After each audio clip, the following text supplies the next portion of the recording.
All right, good afternoon, everybody. It's 1:30, so we're going to start our work session agenda.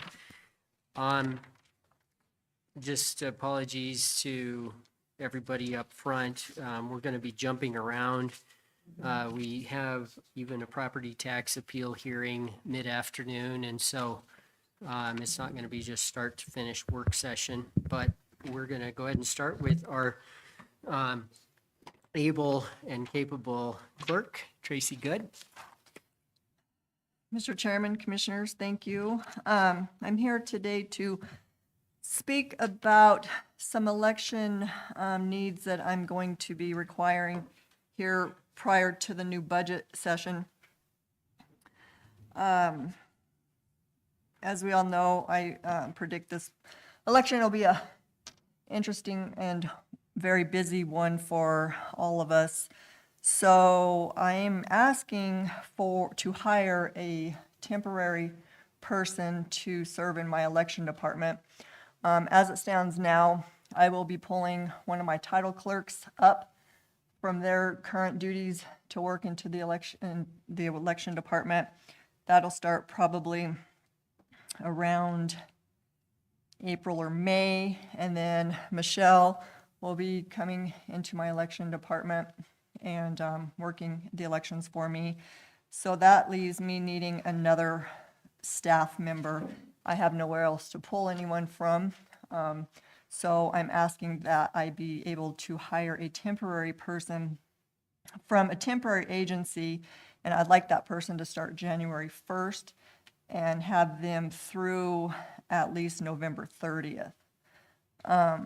In getting with the temp service, the cost to us for 26 weeks would be approximately $26,000.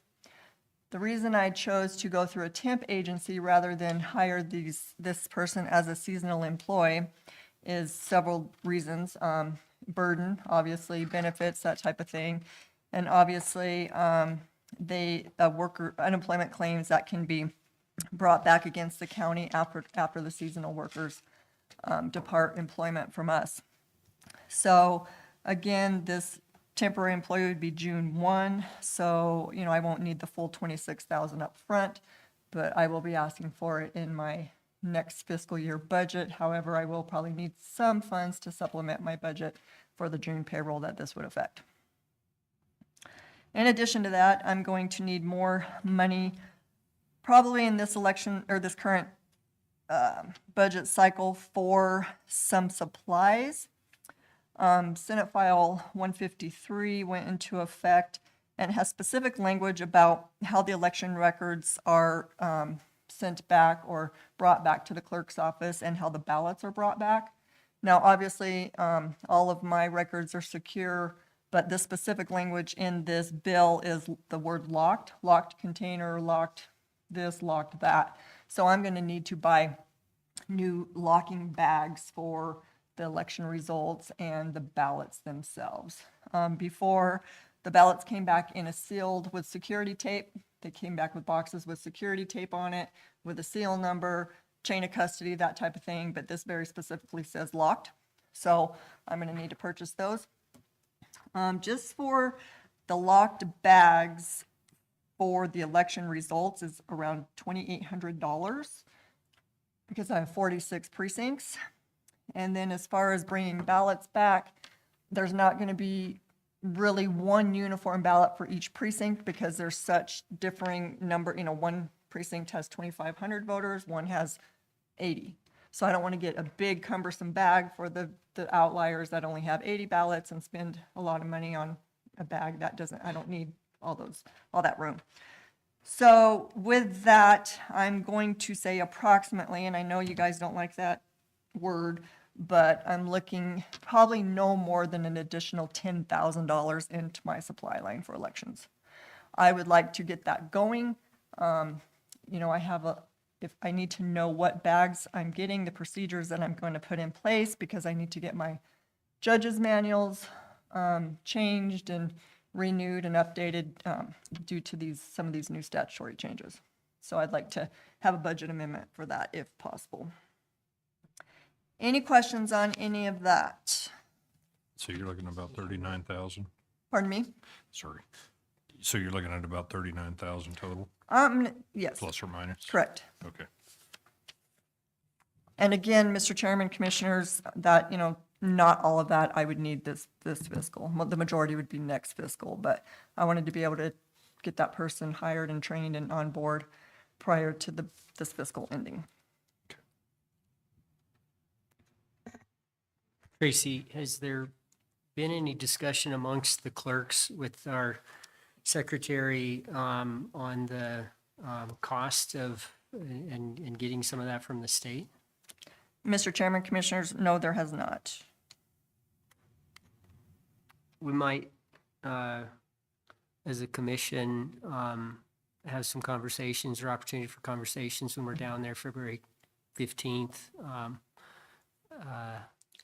So anyway, we'll put a plug in because that adds up pretty fast. Mr. Chairman, Commissioners, that's correct. I do know the MOU with the state for the electronic poll books, they did put a caveat in there that they needed a skilled technician to the tune of over $8,000 for the election cycle, and that is to, the counties that are using those poll books are to brunt that cost. That was brought up during discussion when the MOU draft was sent out, and there didn't seem to be any concern as far as that goes, costing the counties that money. Any other questions? Tracy, are you asking,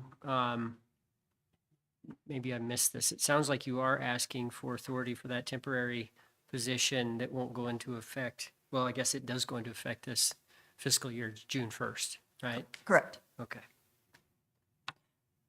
Okay, any other questions or comments? Sure. Tracy, when do you think you'll have a number for those bags? Hopefully, I mean, I can get it in probably within the next 3 to 4 weeks. Once I determine the exact procedure, I do know the one set of bags that I want to purchase that would fit our needs for the results sticks, the tapes and all of that is $2,887. With supply and everything, we probably ought to look at getting it sooner than later. That was my thought process, yes. Will we, yes. Yeah, I was just going to ask you, Tracy, do you we know about that? I mean, those bags, I'm assuming you want to get those as soon as you can. So do you know about what we're looking at that we don't have currently budgeted for this year? Currently, Mr. Chairman, Commissioners, I have $3,000 in my office supply line for this current fiscal.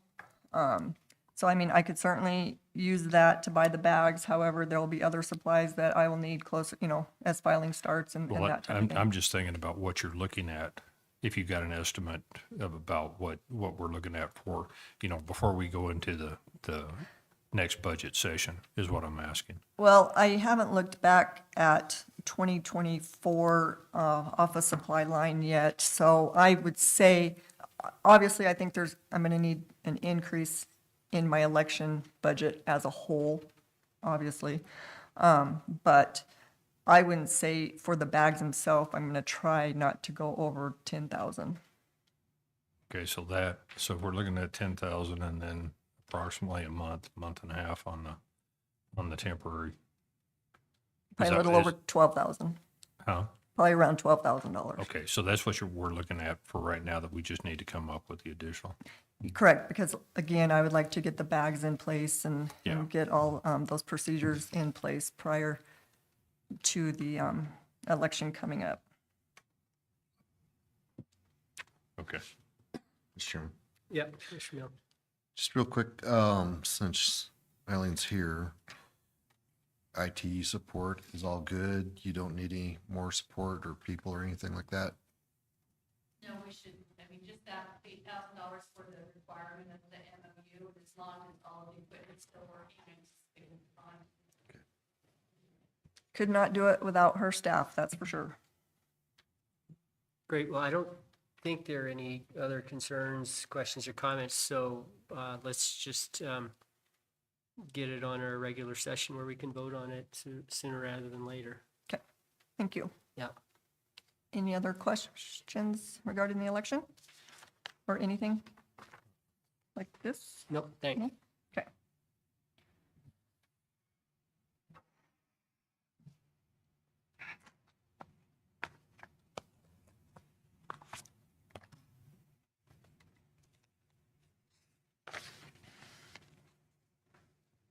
Okay.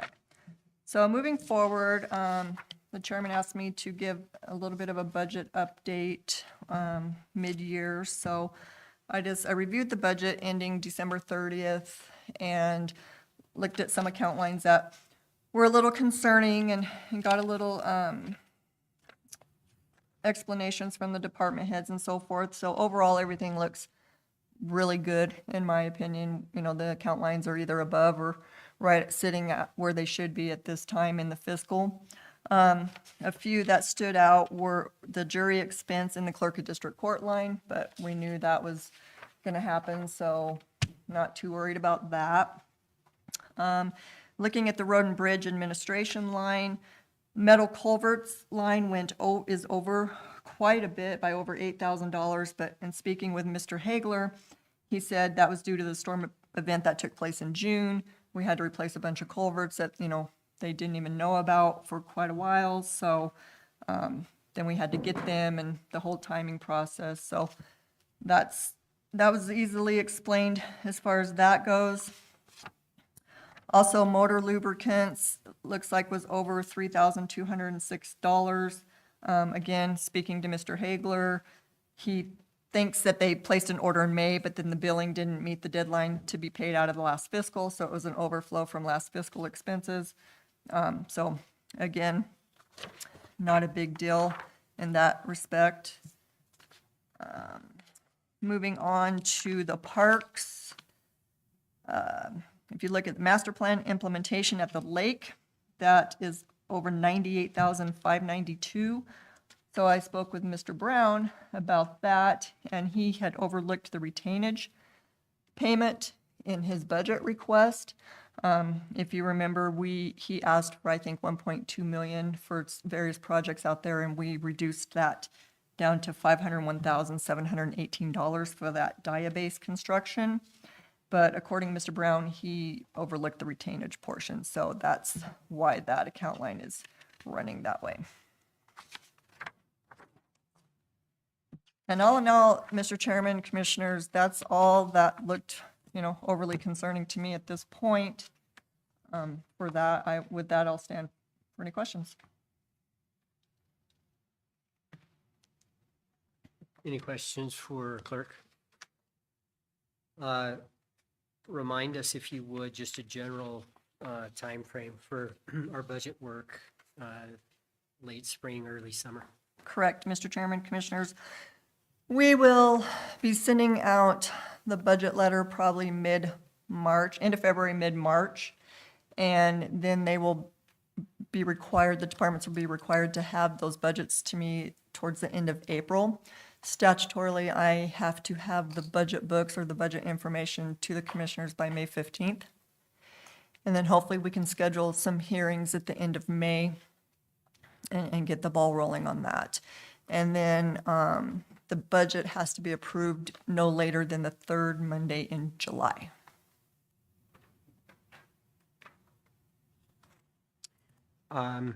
Good. If the commissioners can get with, and Tracy, you too, get with Michelle for any significant out of town, like if you could be out of town for a week, the last 2 weeks in May. I'll be out of town basically the first week or so of June. So we'll want to get, I think, something on our calendars. So if everybody would reach out to Michelle, that'll be good. And we're going to have Tom come and visit with us, and someone else from Tom's office come visit with us in the near future. I don't know if it'll be February 6th, but to give us kind of an idea of where we stand year to date on the revenue side. So thanks, and yeah, let us know if you need anything else. Okay, thank you.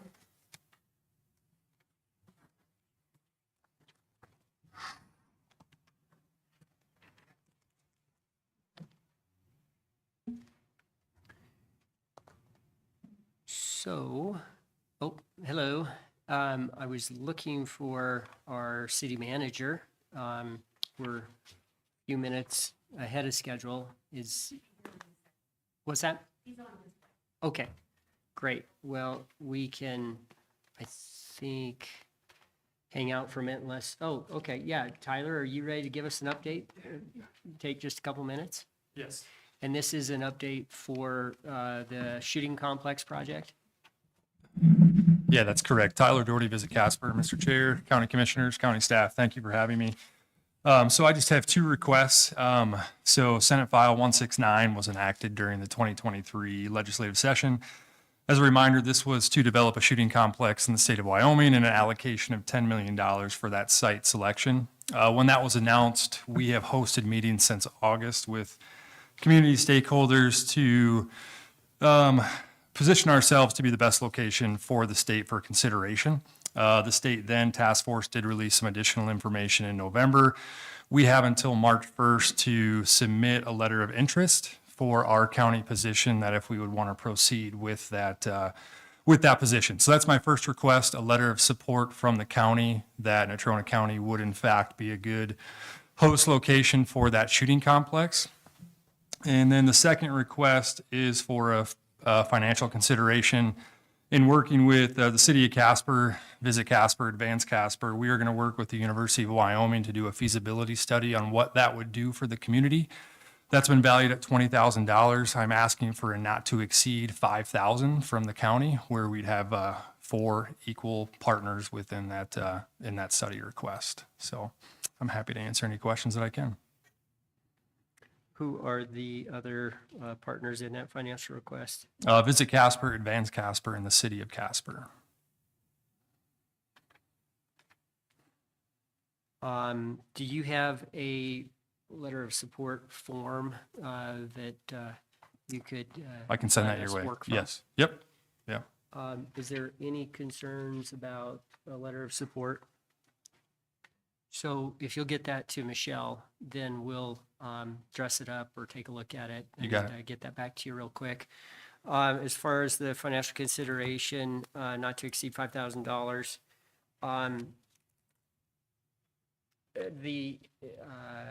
do you feel that that'll be worth it? And if so, why? So that is the max contribution that we'd have to pay. So my understanding is we would work with them. They would give us a one-sheeter of what they think the overall impact would be to Natrona County in time for us to submit this letter by March 1st.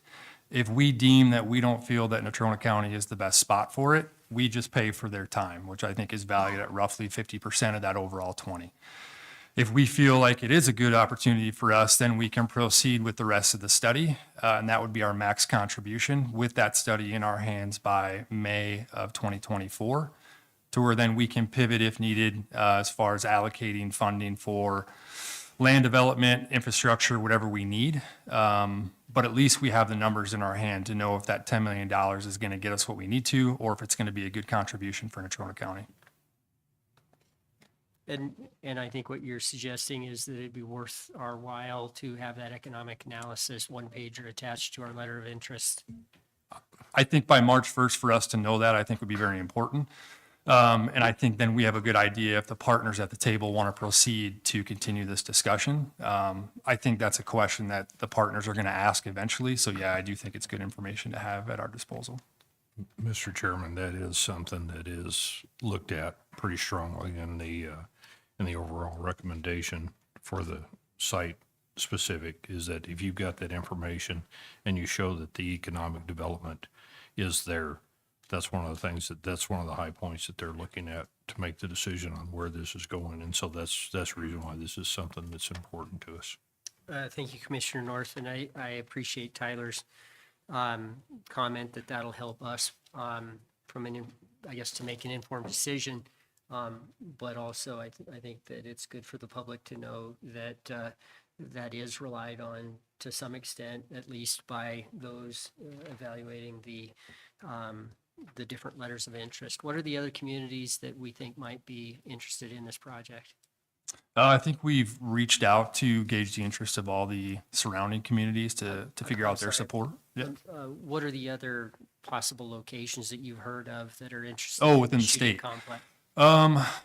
So without getting into too much detail, I think there's a lot of interest, and I think it's going to be a competitive application process. I do think Natrona County is going to have to put their best foot forward.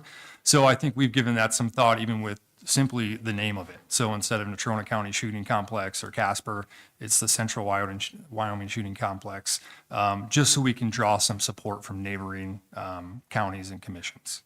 So I would just say the interest is strong from what we've heard. I would anticipate 5 to 10 applications. How strong they are, I can't say just without looking at what they have. If we can get some land donated to us, or we can get some land that's going to be in close proximity to infrastructure, I think that's going to go a long way for our $10 million contribution. Are there any concerns about committing to a not to exceed $5,000 number? I think we can hopefully figure out somewhere to grab the money from. Okay, thank you. But I think that's an amount that might be well worth it. So if you'll work with probably Heather on the details of that, and then we'll get it on a regular session agenda in the near future. Okay, Good. Mr. Chair, Commissioners, thank you. Thank you. Appreciate it. Thanks, Tyler. All right, our city manager is here, and we'll welcome him at this point.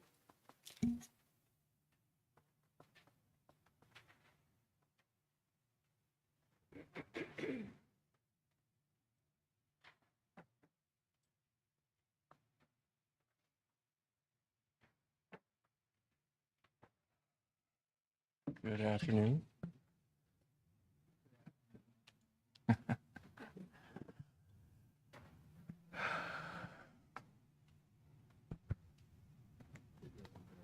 Okay, that's okay, no problem.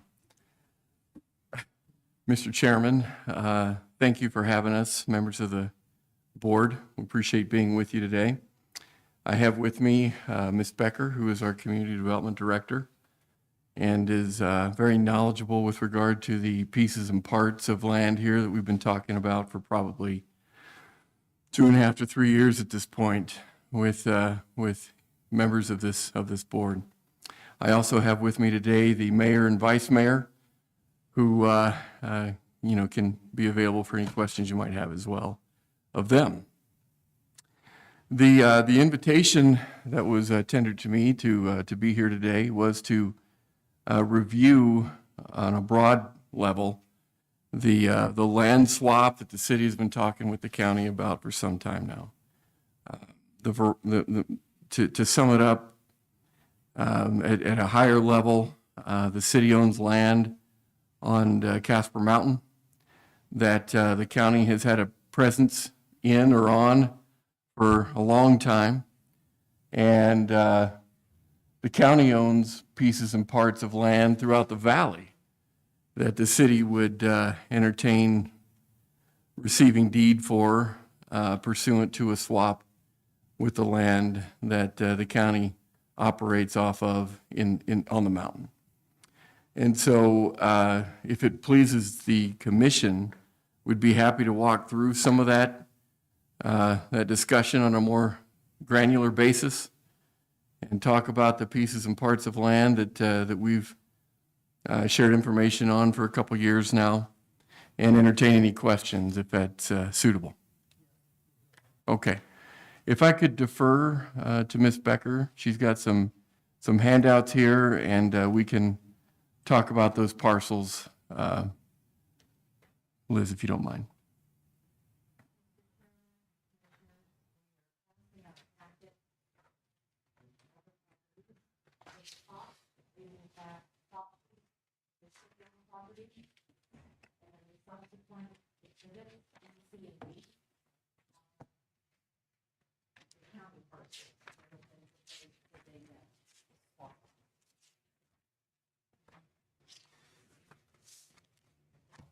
What we've done on Exhibit A on the top is to, in fact, outline the part of the area. Yeah, we can. Oh, thank you. I'm sorry. What we've done with Exhibit A is to outline the acreage involved with the property that we own on the mountain. And we've put some identifiers, locators on there so that you kind of get a grasp of where this property is located and where we already have some of the county facilities. The appraisal is underway with this property. When we first proposed this swap, the Tower Hill area, so right there in the center of the green hashed area, was in fact part of the swap. The decision was to take Tower Hill out of the proposed swap in October of 2022. And at that time, the county had said that they would do a survey of the Tower Hill area. And again, our appraisal is around with the exclusion of the Tower Hill area. At the time that we also met, we began to work through with county staff exhibits B, C, and D, with the understanding that there would be a title search done on the county properties on exhibit B, C, and D. And you can see that they have their legal description marked and the identifiers in order to get that title work completed.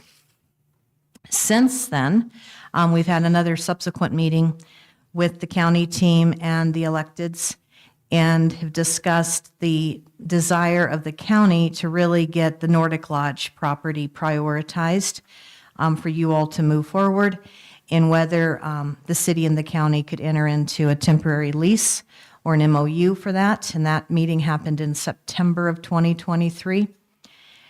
At that time also, there was updates that the work was continuing on the county properties to get title work done so that as we initiate the swap, we will not be having to stop and look and see if there is clear title to the county property. Some other parcels were also discussed that are county-owned within the city of Casper that might also be other considerations than what is already noted on exhibits B, C, and D. So I've kind of simplified the packet that you have, but it is a visual aid as to where the parcels are located that are currently county ownership.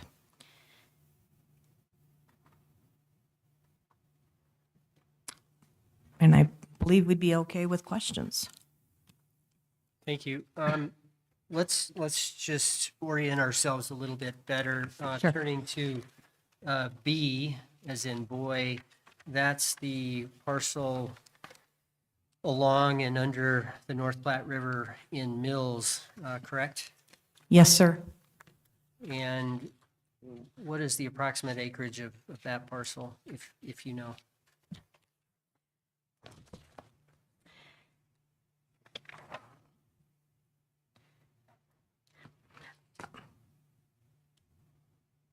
I don't have, Mr. Chairman, 1 minute.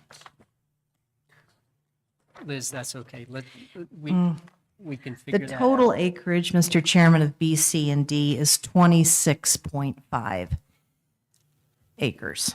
And again, as you saw, we're looking at the 626 for the city-owned on the mountain. So it's how many acres for the county and how many acres for the city is involved? 626, Mr. Commissioner, for the city, and 26.5 for the county. Let's turn to C.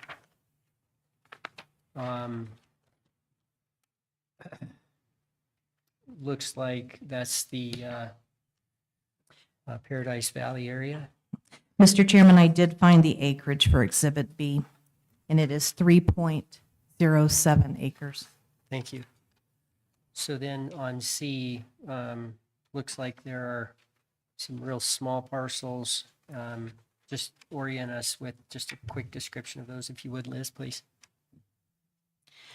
Most of the parcels in Exhibit C, we are along the river is what has enticed us, and I'm getting my own orientation with the loop through the Paradise Valley area. And so you can see the Paradise Valley Country Club right in the middle. And then we've got the parcel to the north and then the parcels to the west. a parcel to the west that's not on the river. What is that? And is it vacant, or is there anything on that one? That is vacant at this point in time, and it's again out there with the Trails West Estates area. Is that part of some of those old plats of the Trails West area? Yes, Mr. Commissioner. And then these smaller parcels near CY Avenue and then north of the Paradise Valley Country Club. Do you know, can you just give us a quick snapshot of what those are? Mr. Chairman, I have not studied those. We just have got the legal descriptions. And I don't see Christy here. She might have been able to identify a little bit more what the county ownership is. We may want to go take a look at some of those, or maybe have photos of those at the appropriate time. So turning to D, as in dog. Is that Salt Creek Heights, that Salt Creek Heights area, or near the detention? Mr. Chairman, yes, that's right next to the detention area. Detention center, not detention, detention center. Are those parcels in Salt Creek Heights part of the consent decree and BP Amico, or is that farther to the west? Mr. Chairman, that's further to the west. These are very steep runoff parcels that are just part of the border with that detention area and the English Industrial Park. The other one I had a question on is apparently in the middle of the river, on the right side of Exhibit D. What is there a structure there? Mr. Chairman, that is over in North Casper, and there is no structure there. It's just a little nugget of land that's real close to our pedestrian bridge from the soccer fields and the former ballpark, and it is truly an island out. That's wrong choice. An island of land, a parcel of land, isolated by itself. Are there any questions from the commissioners as to, I guess, the orientation or the identification of these parcels? Mr. Chairman, Commissioner? Exhibit B, I know that's the area that Mills would like to get split down the river.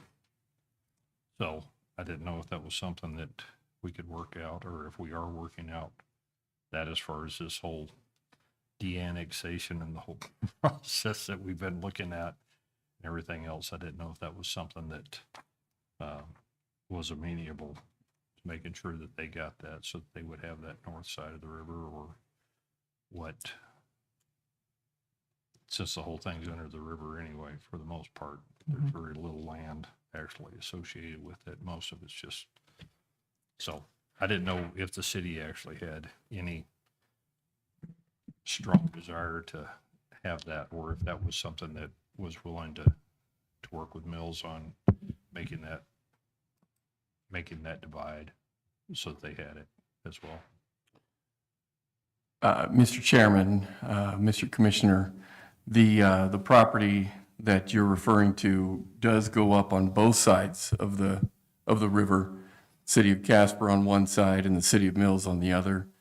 The suggestion that it be divided down the middle and halved out, if you will, between the two municipalities is certainly one that I could advocate for. But obviously, it's the county's ownership, and we would follow whatever direction you want to take. Well, I guess, would that make a difference to you as far as the overall land trade, if that was something that we did? Mr. Chairman, Mr. Commissioner, it doesn't make any difference to me, and I don't mind advocating that to our council. Okay. And I know that our mayor from Mills is here today, and council, and other Mills folks. So we might have a chance to hear your perspective. I think maybe you have some comments that might relate to that parcel or of his parcel in the vicinity in Mills. But let's not go there quite yet. Any other questions or comments for Liz or Carter? One of the, sorry, Commissioner No, North. no, go ahead, go ahead. One of the questions I have is the tower parcel that was, Tower Hill parcel that was carved out.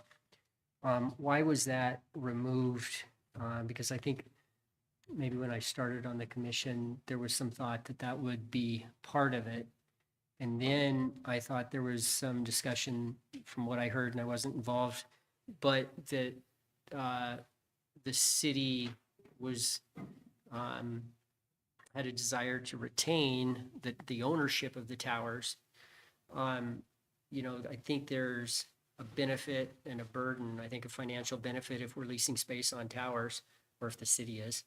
And then the burden of, you know, maintenance and repair of those structures as well. So can one of you give me some background on, you know, why that's carved out at this point?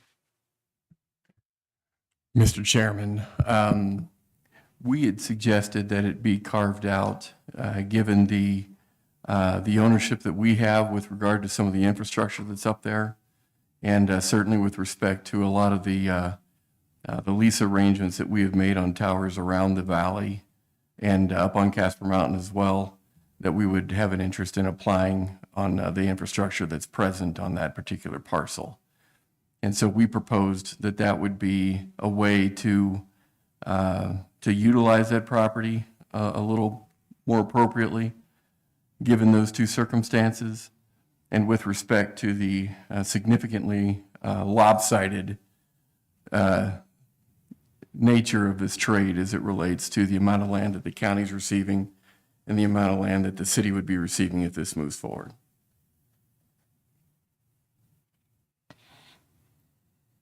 You know, being a real estate guy, I think we get off track really quickly if we're just looking at an acre for acre basis. Right. Every land parcel is unique. We know that. Liz mentioned we have a nugget. I was going to say a gold nugget there in the middle of the river. You know, I say that with a smile on my face, but I guess it's relevant how many acres we're getting versus how many we'd be giving up. But for me, that's not going to ever be dispositive unless, you know, you've got two parcels right next to each other that have the same, you know, characteristics across the board, same access, and that's not what we're talking about. But that's more of an observation than anything else. I do recognize 600 acres is a long way away from 25, 26 acres. Right. Other comments, questions? You know, I think we are motivated with the Casper Mountain Trails Center construction project underway to resolve that parcel sooner rather than later. I think, speaking for myself only, we as a commission not only need to consult with legal counsel and probably, you know, parks and maybe road and bridge too, just so we have, we can make an informed decision. There may or may not be a couple parcels that are complicated for one reason or another. So I think we need a chance to do that, confer, and you know, I'd like to see us make progress sooner rather than later. I don't know if, you know, maybe in a month, you know, within a month, we can have our people talk to your people or whatever the case may be, and at least identify, you know, some of the, you know, the consternation or, you know, the green lights or whatever it may be. In the meantime, hopefully someone with the county can give us a better picture of what these little, the much smaller parcels that at least I'm not as familiar with, what they look like and what their utility might be. I think that question of utility both now and in the future for not just the county and our operations, but for, our constituents is an important consideration. So let us run the traps, I guess, as it were. I'm going to have Mills visit with us for a second here, and you're certainly welcome to stick around for that.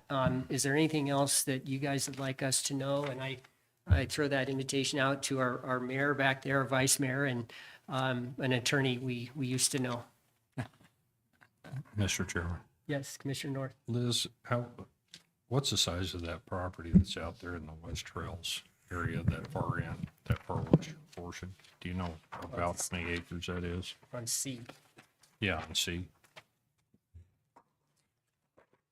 Exhibit C. the rest of these properties I'm pretty familiar with, but that's the one that don't know exactly how big it is. And we're talking the one that ends in 100, Yes, ma'am. 4.83 acres.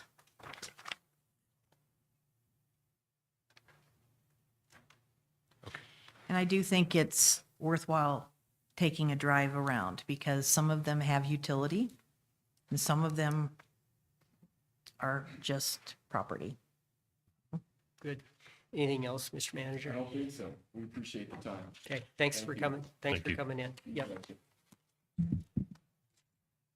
Appreciate you guys getting us together for us. It makes life a lot easier when we can look at stuff. We can electronically send these exhibits if you would like to Michelle. We just didn't have a chance to before this meeting. Liz, I'm sorry, you or Carter, I think you mentioned title commitments. Do you know the status on that? We can check with legal on that. Heather, do you know if we have title commitments on any or all of these? Okay. And then as far as a survey, are there any surveys that are still remaining to be done? Is it just the Tower Hill one, or is that one done? Just the Tower Hill one. And then the leases on those towers is what your team was researching, the actual physical leases. Right. And as I recall, that's complicated. It is. I think we were looking for some records at one point, as I recall. You're correct. Okay, thank you. Yeah, Commissioner Milne. So, since he's here, maybe we could get a little bit of historical background or whatever for the MOU leases that we have for the mountain properties, for like the maintenance, the lodge, et cetera, et cetera. Who's here? I see Eric. a lot of he's. Mr. Nelson, Mr. Nelson. it's not first name basis.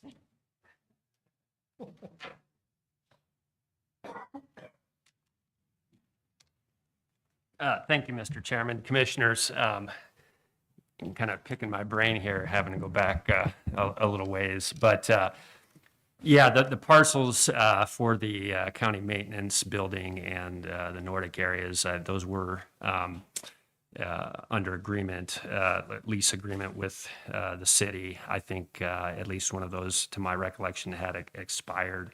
As you all know, going back at least 5 years, this has been something that's been discussed back and forth with regard to a potential land swap. And so it's kind of started and stopped.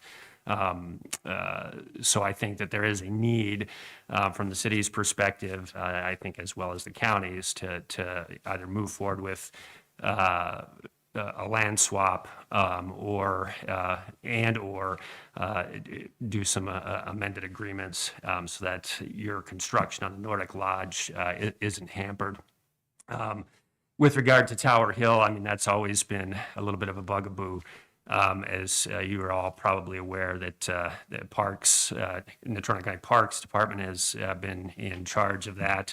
The records are not 100% complete, and so it's something that I think the county had struggled with piecing together what is up there, what is active, et cetera, et cetera. So I don't know if that sheds much light on things, but that is kind of my general recollection of the status of these parcels.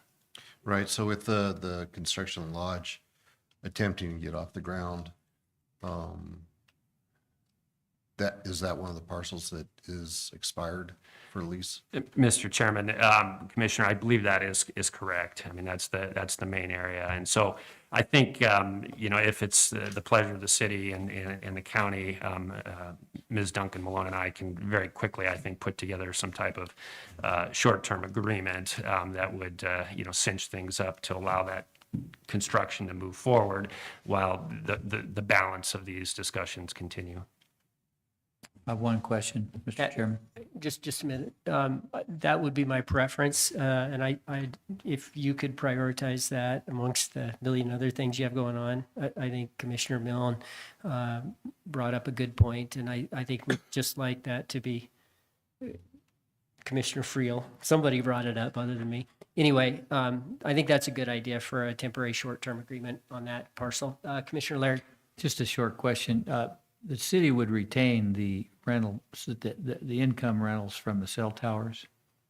Mr. Chairman, Commissioner Laird, I believe that would be the intent. I think that the city has a very robust program in managing cell towers throughout the valley, as Ms. Becker relayed, and have staff dedicated to that. And so I think it would be the position of the city that we would be best positioned to maximize the benefit of those towers. Thank you. Great. Thank you both. Thank you.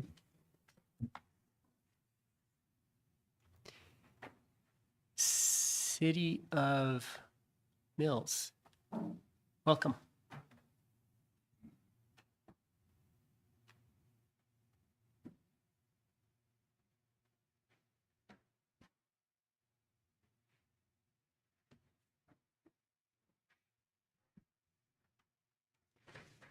There we are.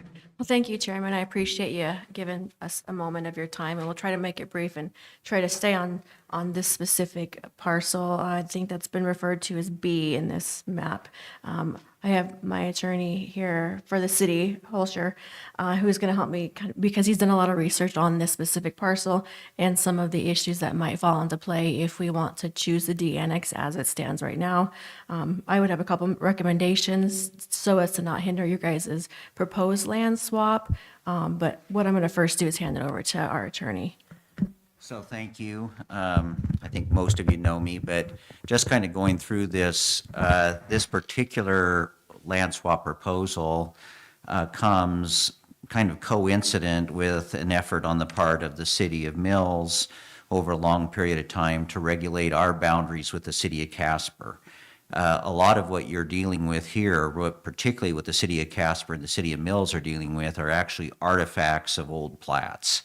Probably hardly anyone, until you get into it, realizes that the city of Mills actually went, and its growth boundaries still do go south of the North Platte River in the main area of where the town is. The city of Casper actually has a tiny little sliver that laps up over across the North Platte River where the trail is.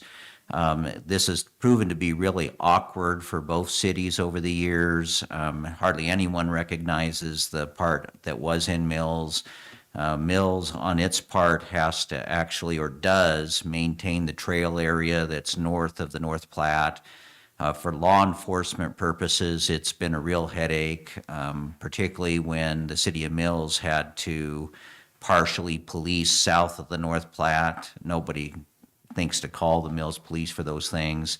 And we have historic incidences that are north of the North Platte River in this area where people believe it's the city of Mills, but it falls within the city of Casper's jurisdiction. A few years ago, we actually had a really horrific incident in which it took some time to determine who was responsible. It was actually the city of Casper that was in that incident, not the city of Mills, and that delayed a little bit response to an incident which is problematic, was a very tragic incident. To add to it, there's every other aspect of this that gets to become awkward. Who maintains what's in what city and whatnot. So on Exhibit B, what you'll see is Natrona County is actually the owner of a parcel of land in the middle of the North Platte River that goes on both banks. This is one of the parcels of property that we would like to have split so that it's clear what is in what municipality. That's one part of it. The second part is who will be maintaining and controlling the banks of the river that are in their respective communities. This isn't the only piece of property that we'd like to get cleared up in this process, but this is the only one that we'd really like to deal with today. Generally, in no small part due to the construction of Wyoming Boulevard in this area, we've got all kinds of properties that really kind of need to be cleared up so that the ownership can go to the adjacent property owner. One piece of property actually is Natrona County's that fits into this area. It makes sense that Natrona County is the owner rather than the city of Mills, but there's some private properties that also fit into this description where there's a little tiny sliver that belongs to Mills, and when these properties develop or work is done on these properties, it's proven to be a record title headache, if nothing else. So that's why this is of concern to us. We've already heard from the city of Casper's manager that, you know, he at least supports this. We'd like this to be in your mind as we move forward, because this is an opportunity for everybody to get the boundaries of these communities and the ownership of these small pieces of acreage straight, so that they don't continue to be a headache for the various municipalities as they move forward. Very good. When looking at the parcel on Exhibit B, I'm particularly sensitive to the benefit to the public that river frontage provides. And I don't see this as being in Natrona County Park ever. At the same time, if people want to anchor their boat there while in the river or fish from the bank, assuming they had access, it would be a benefit to the public. And one of the concerns I would have is diminishing or extinguishing the public's right to the bank of the river, either on the north or the south. And just speaking personally, I would prefer to see some sort of commitment, maybe in the form of a covenant or an easement, that there's going to be public access for recreational purposes. I don't know if that fits in with Mill's vision, but I wanted to say that's at least one of the things that I see on this parcel, and I don't know if you can respond to that. Yeah, thank you, Commissioner. So 100%, I'm an avid fly fisherman myself, so obviously I want to see boat access, and that is part of our riverfront design. Obviously, portion of this, because it was in your guys' your ownership, we weren't able to specifically identify that part of the riverfront, but we do actually have mapped out where there is boat access for docking, unloading and fishing, as well as walk-up fishing. That was some of the things that I had tweaked when I came in, as well as I wanted to make sure we had access to fish the river, because I'm very passionate about that and what that brings in as far as revenue goes for all of our communities, for the fly fishermen and all that. So I would agree. I would love to see something like that, and I'd be all on board with signing an agreement of that sort, because I'm 100% behind you. But additionally, we know that the access on the opposite side of Wyoming Boulevard is much too small to navigate when you've got more than one party at a time. And that's some of the reason why we explored adding onto our riverfront. But we would be happy to show you the design that we have currently and send that over in a file as well. And Chairman, I would just note it, in addition to that Mills has been long planning to extend the pathway which already goes past the North Platte River in this area so that it continues to the west. And while, I don't think that you would move that pathway that close to the bank because it would be problematic, it does fit into the overall plan that Mills has to continue the pathway that goes all the way into Casper, through Three Crowns and down into the city of Casper itself. So this all kind of fits into the plan that Mills had to extend what Casper's already done in a pathway that already exists. I have a question. Commissioner Laird? Does this interfere with the city's plan of how they're developing the riverbanks with all their trees and everything? I see Mr. Napier shaking his head. Does this fit with, is this what you, Actually, I might be able to answer that. One of the oddities of this particular parcel, and the reason that it probably needs to be straightened out and the boundaries between the municipalities adjusted, is even though Natrona County owns this presently, the city of Casper would own it, but it's actually remains within Mills' growth boundary. I mean, it's bizarre that way. So Casper, I don't really, that's kind of a weird jurisdictional collision, because Casper, in order to really do what it needs to do, is dealing with a municipal piece of property that's in another municipality's growth boundary. So I think it probably needs to be straightened out for that reason, if no other, but I don't really know what Casper can do because of that on the north bank. Now, Mills has already helped clear this up for Casper on the south bank to an extent, because that was an annexed piece of Mills, which we have now de-annexed, even though it does remain within our growth boundary. But we've helped Casper out a bit there. That doesn't directly answer your question, but I think in order to get it really straightened out, we need to draw the line down the center of the river so that the various municipalities can do what they need to do. isn't there a statute that applies here as to what bank, whatever side of the bank of the river you're on, you own into the middle of the river?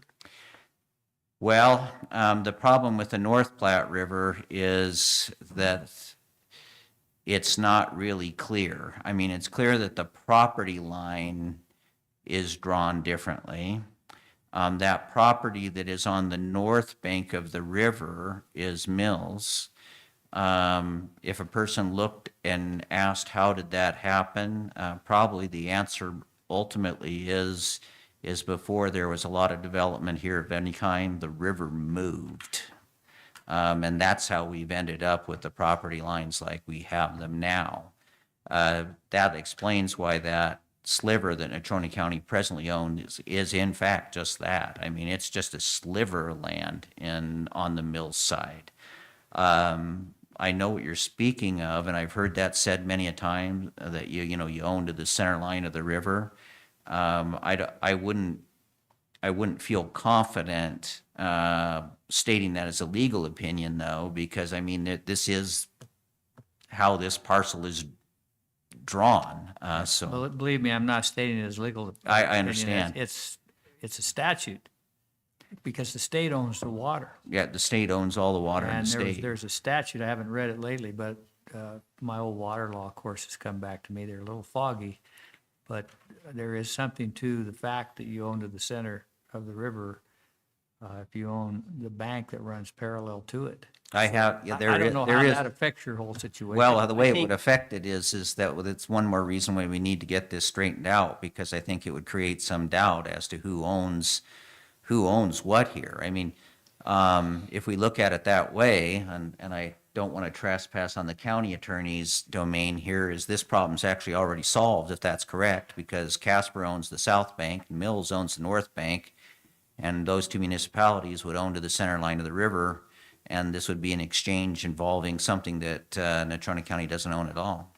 Okay, I appreciate that. I think this is a really complicated area of the law with accretion and some of those other concepts, and the meandering of the North Platte River. And I personally know deeds can be all over the place, whether they go to Right. the bank or whether they go to the low point of the high water mark or the center line of the river. But we're out of time today.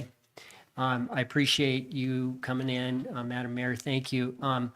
We are still keen to hear from you, Mr. Holscher, on the little strip of land between Wyoming Boulevard and the Road and Bridge property. And if you have other county parcels in the town of Mills that you want to talk about, we'd welcome that as well. There are no other county parcels, but I'm putting that together presently, and actually I referred to that a little bit because the situation that Natrona County sees on that sliver of land on Wyoming Boulevard, actually some private landowners have the exact same situation, and I thought I would just address them all at one time because we would like to try and clear all of these up if we can. Great. Well, thank you both. Thank you. Appreciate it. Hope we can be in touch within a few weeks. Oh, for sure. Great. So we are a little behind. We're about 10 minutes behind.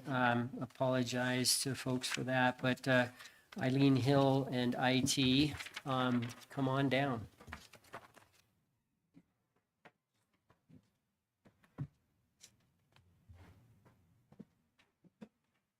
Good afternoon, Mr. Chairman, Commissioners. Good afternoon. Afternoon. Do you want to go ahead and? Sure, I'll start. And the good news is this is probably the one and only time that anyone would ever be in front of you presenting a contract where we pay less, but we get more. And in fact, well, no, this is to the extent I asked Ms. Hill to explain how that's true, and she did. And I'll turn it over to her. It did take a little bit of time. We're dealing with a huge, is it Spectrum or? It's what? Lumen. Lumen. and Lumen CenturyLink. one of those big companies, so it took a little time to go back and forth between the lawyers, but here we are. Here we are. Our internet service came up for renewal, so reached out to Lumen to renew that contract, and they came back with newer technology, higher bandwidth, lower cost. Who knew? That's the essence of the contract. It's the 36-month contract. Happy to answer any questions. 36 months. The other particulars, the terms and conditions are, is it the bait and switch in any respect? Is that, is legal comfortable that we don't have any issues with, well, we're getting faster bandwidth, but we're locked in for 36 months, whereas before it was month to month? Or it's, something like that. Anything we need to be aware of? I don't believe so, and in fact, what took a little bit longer was adding and asking Lumen, and then, of course, the representative had to go to their legal counsel, what we call the Wyoming addendum, making sure all of those terms and conditions were included. We did check the time frame of 36 months. We reviewed that, and so it ended up actually being 3 documents: the master service agreement, the Wyoming addendum, And the service order. the service order, which looks similar to an invoice. We also had asked Lumen to please add signature lines. They were a little, they ended up doing that, which I'm grateful for. So I think we're on track. Any questions or concerns? Sure. The equipment and stuff like that, with the upgrades, what are we doing with the old stuff? Did they take it? Do we have to- It's included with everything, and Everything's so included. we're And set. at the end of the 36, if we had to go somewhere else, what happens to the new equipment? I'm not sure. I imagine they would, by then it would be obsolete and they would take it back. They own it. I believe this is on our agenda for tonight for approval. It is, and as we noted, we were a little bit delayed in getting those forms to you, and I know Michelle knows that, and will somehow make sure you get the hard copies to sign. Anything else from the commission on this? Great. Thank you. Thank you. All right, well, we made up some time there, cooking with gas, and now we're going to hear from our able assessor, Tammy Salisbury, and her staff.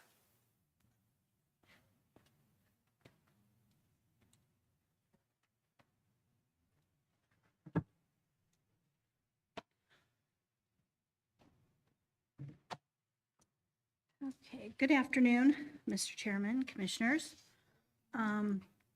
Just here to give an update on our office and where it's sitting right now.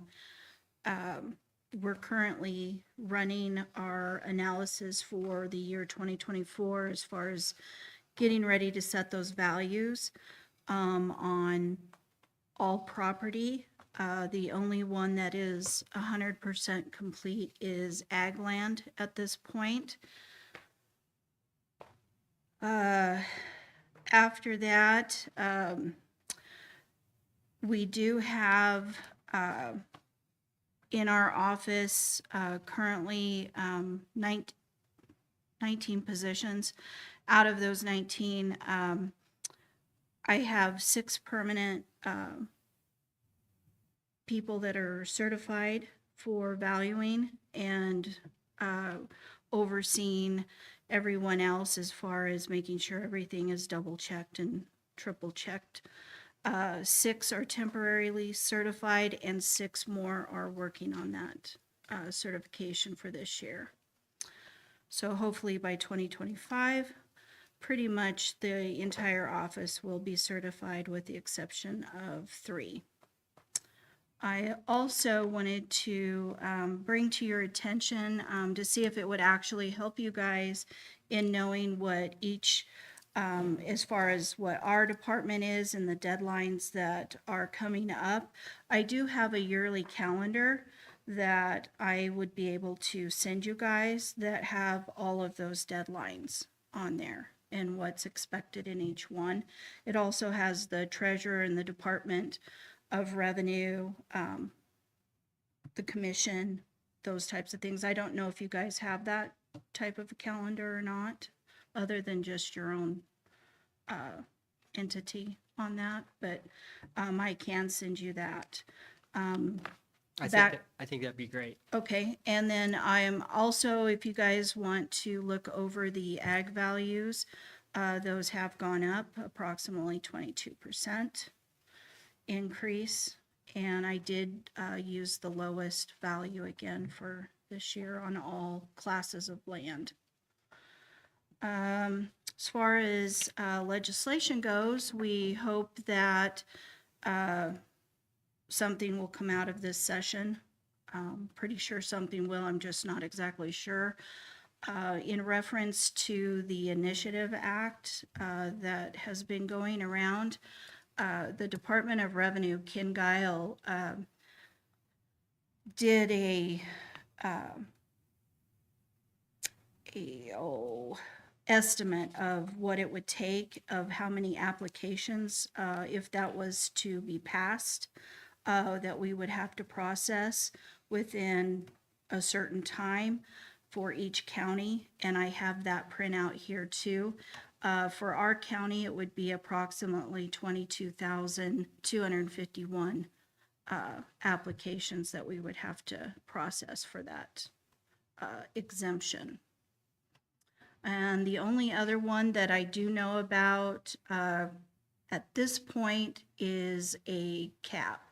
And that's anywhere from a 3% to a 5%. Other than that, anything else you want to add? No. That kind of sums it up right now. We're just collecting applications and for business personal property, veterans, and revaluing. I have a question. Commissioner, Why did the ag values go up 22%? Those studies are done through the Department of Revenue, and they're based on a 5-year study through them. And that's so And that, I believe that I can look, but I believe I would have that study as well. and that's so the Department of Revenue gives that to you and that's what you have to follow? It gives us, it gives all 23 counties that, and it gives you a high value on each classification of land, a median value, and a low value. Is that statutory that they do that and then you actually have to follow it? As far as statute, I do not know. Otherwise, we would have to value ag as we do our residential, commercial, and industrial. The ag is the lowest value. Thank you. Tammy, I heard from some people just the between Christmas and New Year's, ag people. And they're more than upset. This doesn't sound like good news. I think we ought to get a copy of that study. Sure. I would recommend that, I'm looking at your website, your webpage. I don't know if there's more you can do or your office can do, maybe in coordination with IT to help people understand, because I think that's one of the issues, is people not understanding what the basis is for that. And so the more information, not just on the ag side of it, but just the process, that helps us out. I think it helps you out in your office too. At least we can point people to that. So if you wouldn't mind, just a suggestion that maybe have some fresh eyes look at that and see if there's some things that you guys can do to help the public a little bit. Because I think there are other issues out there. We've talked about comps, we've talked about invalid sales, we've talked about statements of consideration. And I don't know that we need to talk about that today. If you want to weigh in on any of that stuff, you sure can. But that's going to take a little time to get those things squared away. I believe that they do their study on the commodities that take place with all types of crops is what those values are set for. But I can get more clarification on that. Yeah, Certainly. and to Commissioner Laird's point, you might need to check with legal, but where you can point the finger at the state and say, we're required to follow this. I think that helps you. I think it helps us, and I think it can help the taxpayers understand where we have discretion and you have discretion and where you don't. Mr. Chairman, I have just a comment I want to make. Mr. Chairman, I don't understand how the Board of Revenue can raise taxes in effect. It takes a legislator to raise taxes. So when the Board of Revenue comes in and says, you're going to raise all this 22%, I just have trouble accepting the legality or constitutionality of it without us at least having an opinion from our county attorney or from the state's attorney general, because I think that the Board of Revenue may do a few things that, if challenged, would slow them down tremendously. And I think it's one of my duties as a commissioner to point all of that out, because we're kind of the last mark of defense for some of our citizens when their taxes get raised through the roof and nobody's standing up for them. So I would like to see us find out if what the Board of Revenue is doing is actually legal, and if it isn't, I think we ought to sue them. Thank you, Mr. Chairman. Mr. Chairman. Commissioner North. Tammy, I know you and we sat down and talked about some of this stuff, and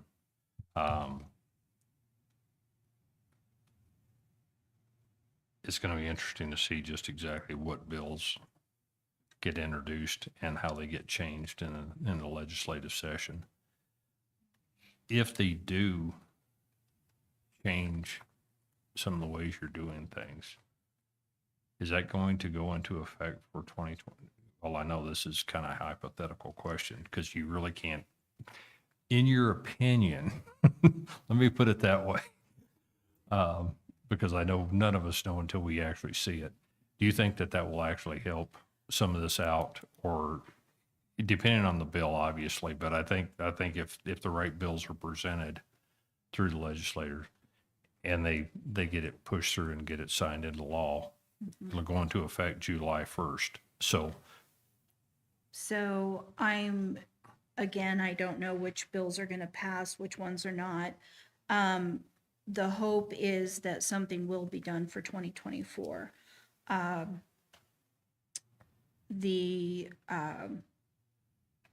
refund program that was implemented the last 2 years, I don't know that is implemented yet. the bill that the governor did sign is for the year 20. So there again, I think everybody's kind of waiting to see what's going to happen in this year as far as if something can be done and implemented before we have to send out Yeah. notices. Well, I know the elected officials that I've talked to are all doing what they can to see if they can get something pushed through that's going to be good for the taxpayers. And so we'll see what actually comes out because Hopefully we'll know something the first part of March, hopefully. Yep.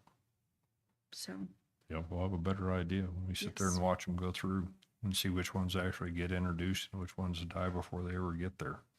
right. So, okay. Yeah. Thanks. Mhm.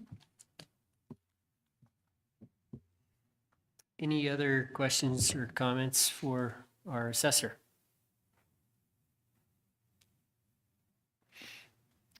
All right. Thank you very much. I appreciate All it. right, thank you for your yep. time.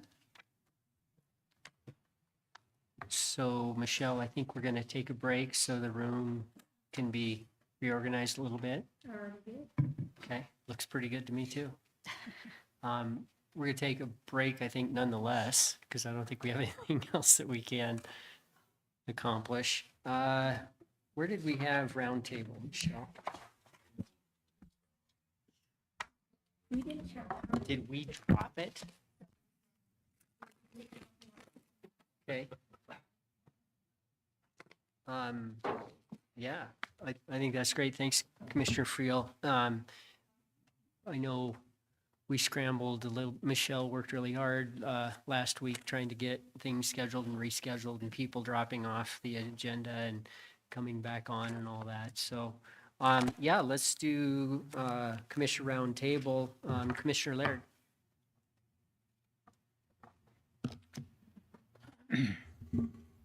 So I've been checking into the company that the city hired to look at all of their buildings. And I sent you all, I believe, the information I got from the city and a couple of the examples they used. They have 125 buildings and they had 33 assessed. And I would sure have liked to have asked the question of Lisa back there to tell you how profitable and helpful that was. They think it saved them money because they discovered some problems with a couple of their buildings' roofs that they didn't even know about. And so I did put in a call to the company, and I haven't received a call back yet, because I would really like the commission to seriously consider and take a vote on, Mr. Chairman, whether we want to do that, because you can, I think we maybe have 80 buildings, but as you said, and I agree with you, there are certain buildings that we can keep track of very easily ourselves, and then have this company take a look at, the bigger buildings, like the one we're in, for instance, and have a fresh look from a fresh set of eyes and experts as to what these buildings may need, when they may need it, and what the approximate cost would be. Because one of the things, Mr. Chairman, as a commissioner that I have, I don't know what kind of shape and what kind of cost we should be perhaps saving money for. I mentioned once before, it wouldn't bother me to put $5 million into a special fund and call it the Building Maintenance and Repair Fund, so that would be set aside and we wouldn't have so much trouble if we had to go fix something, which what's coming up now is the ceiling in the jail. And I did look into that, Mr. Chairman. I sent you guys the report from the Daigle firm, and I couldn't find anywhere in writing where it said there that we didn't have to worry about a problem up there that could collapse the building and maybe hurt somebody. So I did call Mr. Daigle Sr., and I asked him, well, I'm going to ask you hypothetically, can that building ceiling fall in today? And he said, no, I don't think so. I said, well, what about if we have another snowstorm like we did last year? He said, then I'd be worrying. So we don't really have a clean bill of health on the safety of the building, like I had been told. So I got a copy of the Daigle letter and I gave it to Garrett because I had a talk with him, and he gave me the same. Well, we think everybody says it's okay, and somebody down in Texas thought it was okay. Well, I couldn't find where that was true. So I gave him a copy of the letter, which I resent to all the commissioners, where it's pretty clear what Mr. Daigle says in 2 sentences, which is he's worried about future problems that will occur with that building. So I know we're working on that, and but it's the kind of thing I think we need to take action right away. Good. Well, I appreciate that, and maybe we can visit more, and if the Hall of Justice Detention Center, JPB, has reflected on it and has ideas or a summary, that'll be good. But I think, Commissioner Laird, I appreciate it. I know you've been talking about that for a while. I have seen the letter you're referring to, and I think we ought to have a letter that responds to it if there isn't an issue. I don't think we can just afford to, let people generally say that I think we're fine. So I think that the commission's willing to look at it, and I think the commission was pretty interested in a facilities assessment, and I guess we ought to put that on a working session agenda sooner rather than later, and I'll kind of work with you to see what we need to be ready for that. Mr. Daigle did say, Mr. Chairman, that he was going to send us a letter with some sort of cost analysis for them to go into their deeper dive that they've reflected in the letter I sent to you, but it was supposed to be last week. I don't have it yet. Okay, Commissioner North. I just wanted to talk a little bit more about the shooting complex. The committee that's been working is a pretty diverse background. 3 of us are heavily involved with the shooting sports, as well as members from Advance Casper and Visit Casper, the City of Casper, and several others. I think this is going to be an opportunity that really could help out Natrona County in general and central Wyoming in general, as far as not only Natrona County, but also Converse County, and all the counties around us. So that's something I'm kind of excited about. There are 4 of us right now that I know of that are planning on going down to the Cameo shooting facility in Grand Junction, or Palisades actually, to take a look at that, because that was kind of the premier location that really everybody's kind of looking at.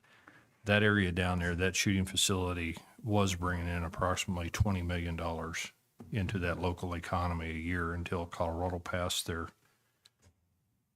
magazine restrictions. And now a lot of their shooting sports have pretty much died off because of that, because people don't want to go down there and shoot if they have the possibility of being charged with a felony for having a magazine with that'll hold too many rounds. And their attorney general in Colorado had said that they weren't going to give any exemption for that. So that makes it kind of tough. But we are going to see what we can do, try to get a proposal put together. And I do appreciate the county stepping forth and saying that they do support this project, because I do think that this is a great project. It's also an opportunity for us to bring in a lot of the other industries that are associated with the shooting sports. And I think it's going to be good for the county and as a whole if we get it. I'm just hoping that we do. Great. Thanks for your work on that. Commissioner Friel. I got 2 things. I'll make them quick. So I want to go back to the land swap that we talked about. That's been in the works with the city for quite some time, all these parcels of land. In my early conversations in reference to the chunk of land in Mills, it was brought to my attention in conversations with zoning and in other discussions that I had that Mills was trying to acquire the piece of land in front of county parks from the Department of Transportation. Not that they owned it, but they were trying to acquire it. My answer at that point is, why would we have somebody else acquire a piece of land to trade to us that we could go and acquire ourselves? Since then, I had conversations with the city manager. The city manager was, he initially said that by not giving them that full piece of land, that would have a little bit of an effect on the land swap itself. Obviously, today that's changed, and he's okay with splitting that in half. But the other thing that I want to point out is that we all received an email last week, and in that email, it said historical research and land records show that the city of Mills still owns a strip of land between the road and bridge. And I believe you, Mr. Chairman, had asked for a copy of that, of which they still are doing research to see whether they own it or not. So what was said here is that they do own it. Is my understanding they're still looking to see if they in fact do own it. So that's why I made the comments that I did.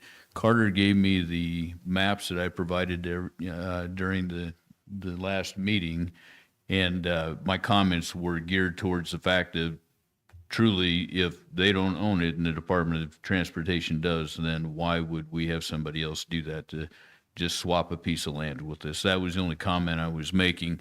Obviously, it started a little bit more than what it needed to be, but I'll be interested to see if in fact they do have that ownership of that piece of land. And it sounds like the city might be on board as far as trading it. I know their initial idea behind it was river restoration, and he even said that today when Commissioner Laird made mention if that was going to mess up the river restoration, he was shaking his head yes, because that was their intent behind it. So that's all I have on that. The only other question I have is, Dave, is there a location that's been picked out for the range itself? There are a couple of spots that we're looking at, but we don't want to tip our hand as far as in a public meeting right now, because all that information the other counties are gathering. I'll be happy to talk to you about it offline. I just didn't want to talk to it in a public meeting. Commissioner Friel, I appreciate the background.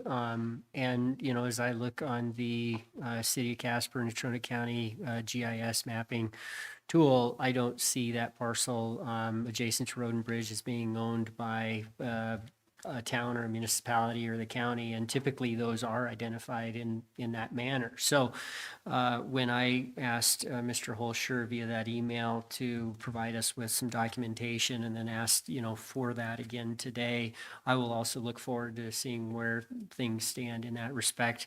I don't have personally a philosophical objection to Mills owning that parcel or the north part of that one parcel in the river.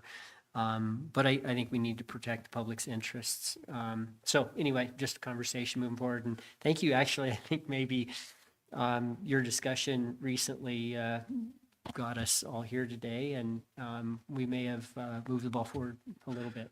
Mr. Chairman, if I could just point one more thing out on, if you go onto GeoSmart and look at it, you're correct. Those strips of land do not show ownership of any kind. But if you go up to the corner, which is still part of that strip, up to the corner of Pendle and Wyoming Boulevard, it actually does show ownership by a private individual, which, my understanding of GIS, and I wish Eileen was here, but if it's not showing it in there on either side of the road, then that's generally YDOT's piece of land. So that's why I'm curious as to where this historical that is. And I have no problem in them having their portion of land.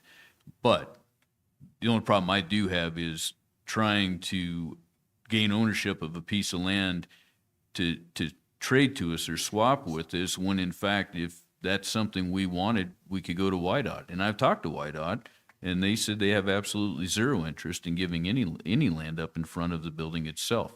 So it really comes down to, if there truly is historical ownership, I'd be interested to see it. We'll get to the bottom of it. Commissioner Millen.